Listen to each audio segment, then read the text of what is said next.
Aabot na raw sa 5 milyong batang Pilipino ang napipilita maghanap buhay o magtrabaho. At yan ay sa halip na sila'y maglaro o mag-aral.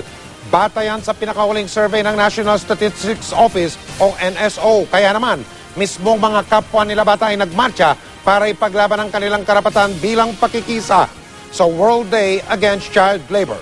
Nakatutok si Chino Gaston.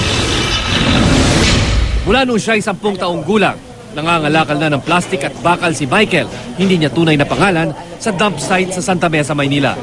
Mahirap daw ang trabaho, lalo't isinasakay niya ang may ipong kalakal sa padyak pauwi ng Tondo. Pipidali mo kalayo-layo, and then minsan po masusugatan ka. Ba't mo ginagawa yun? Para po makatulong din po sa sa nanay ko po. Si Maria, di rin tunay na pangalan, 16 na taong gulang at tubong Davao. Naloko ng isang recruiter at pinagtrabaho ng walang sweldo sa isang tindahan sa Parañaque. Umalis po ako doon. May tumulong sa akin na isang tao.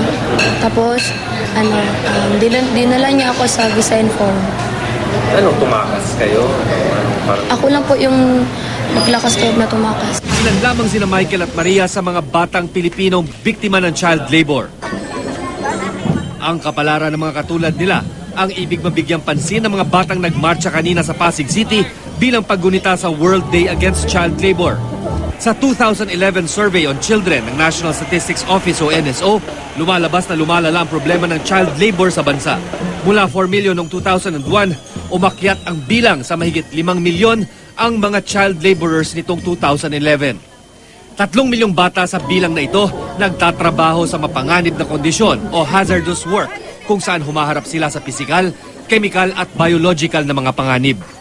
Ayon sa International Labour Organization o ILO, kahirapan ang ugat ng problema ng child labor. Paano nga naman daw makakapag-aral o makakapaglaro ang mga bata kung kapos ang kinikita ng kanilang mga magulang?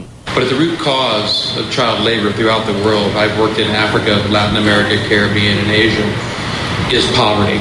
And as I said earlier, no parent wants to bring their children into labor and mortgage their future. The challenge is it's not just the role of government. So what we need to do is reach out as society. Meron pa rin tayong mga child laborers because they are allowed by the parents to work at a very young age. Hindi naman daw bulag ang gobyerno sa issue. Bukod sa mas mahigpit na pagpapatupad ng mga batas kontra child labor, paiigtingin din ang kooperasyon sa NGO at civil society groups para mamonitor ang mga liblib at malalayong rural area sa bansa. Sa datos kasi ng NSO, ang sektor ng agrikultura ay may pinakamaraming bilang ng child laborers. Sa Calabarzon, Central Luzon at Central Visayas na itala ang pinakamaraming child laborers.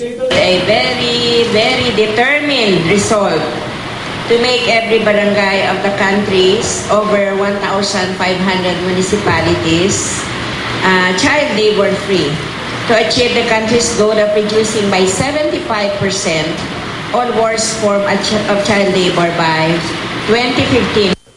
Pero aminado ang DOLE, nakasalalay rin ang solusyon sa problema sa child labor sa tagumpay ng kampanya ng gobyerno kontra kahirapan. Chino Gaston, Nakatutok, 24 Oras.